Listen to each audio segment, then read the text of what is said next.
Mini London McCluskieganj प्रकृति की गोद में बसा ड्रीम डेस्टिनेशन आपका कर रहा है इंतजार।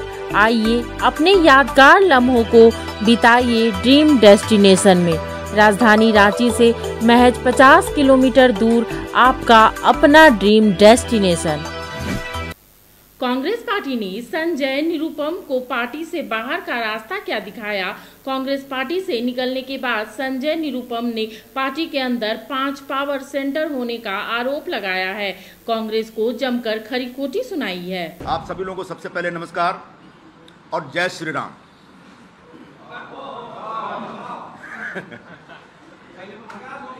ऐसा है, इस क्षण का बहुत दिनों से आपको भी इंतजार था और मुझे भी इंतजार था। आपको पता होगा, 1 हफ्ते पहले मैंने घोषणा की थी और वो घोषणा तब की थी जब महाविकास आघाड़ी की तरफ से शिवसेना ने बगैर कांग्रेस के साथ सहमति बनाए एक खिचड़ी चोर को हमारे क्षेत्र का लोकसभा का अगला उम्मीदवार घोषित किया। मैंने साफ साफ कहा था, मैं खिचड़ी चोर के लिए काम नहीं कर पाऊंगा, क्योंकि भ्रष्टाचार एक बड़ा मुद्दा है। भ्रष्टाचार के मुद्दे पे कांग्रेस पार्टी हमेशा हाई मोरल ग्राउंड लेती है।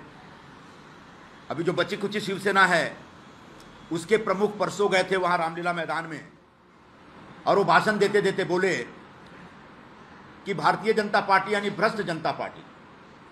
तो भ्रष्टाचार अगर आपका इतना बड़ा मुद्दा है, तो जिस व्यक्ति के खिलाफ ईडी का केस लगा है, जिस व्यक्ति के ऊपर खिचड़ी चोरी का आरोप है, जिस व्यक्ति ने सप्लायर से 1,60,00,000 की दलाली ली है बाई चेक, उसको आप किस मुंह से उम्मीदवार बनाते हैं?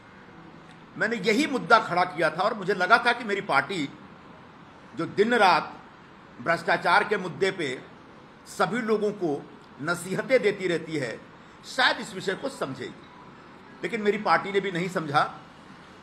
और इसलिए मैंने कल घोषणा की थी, जब मुझे पता चला कि ये कोई एक्शन लेने का मूड में है, तो मैंने कहा काहे के लिए अपनी स्टेशनरी वेस्ट कर रहे हो, मैं कल सब अनाउंसमेंट कर दूंगा। मैंने रात को 10:40 पर खड़गे जी को अपना इस्तीफा भेज भी दिया था और मुझे लगता है कि उसके तत्काल बाद शायद उस इस्तीफे में कुछ ऐसे शब्द थे, ऐसा मेरा एक्सप्रेशन था, उनको लगा कि कुछ ज्यादा हो जाएगा अगर हम चुप रहेंगे, तब उन्होंने इस प्रकार का एक फैसला किया। मतलब A4 साइज का एक कागज कांग्रेस पार्टी ने आखिरकार बर्बाद कर दिया, ऐसा मेरा मानना है। अब रह गई बात, कांग्रेस पार्टी ये सब क्यों कर रही है? कांग्रेस पार्टी इस समय एकदम से संरचनात्मक ढंग से देखा जाए तो बिखरी हुई पार्टी है।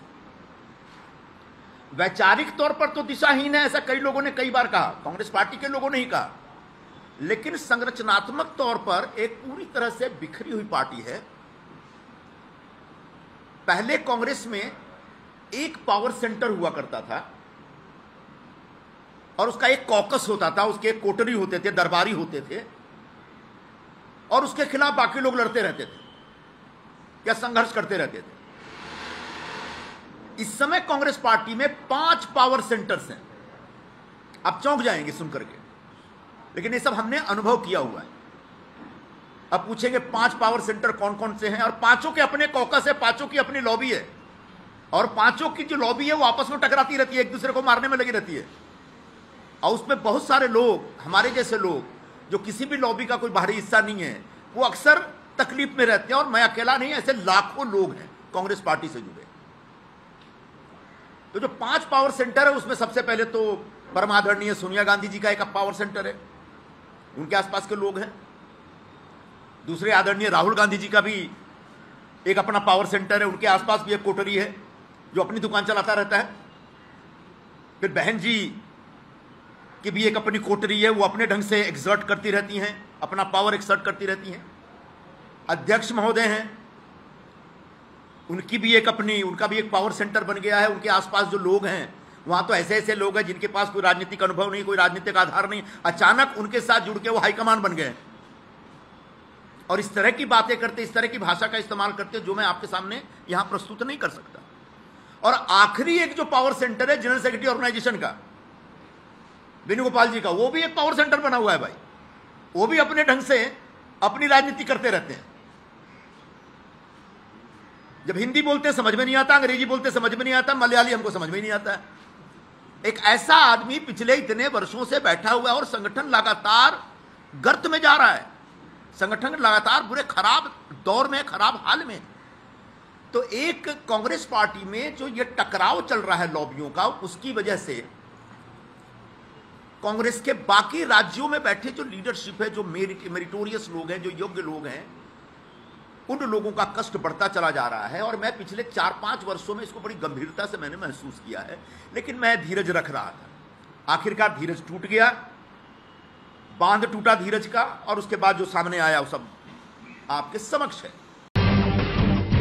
जब टूटती है आस, जब थकती है सांस, जब रूठते हैं अपने, मुंह मोड़ता है जमाना, जब अंगड़ाई लेता है संकल्प, फिर बनती है कहानी, बनते हैं अनमिट निशान। देखिए मेरे साथ संघर्ष की दास्तान।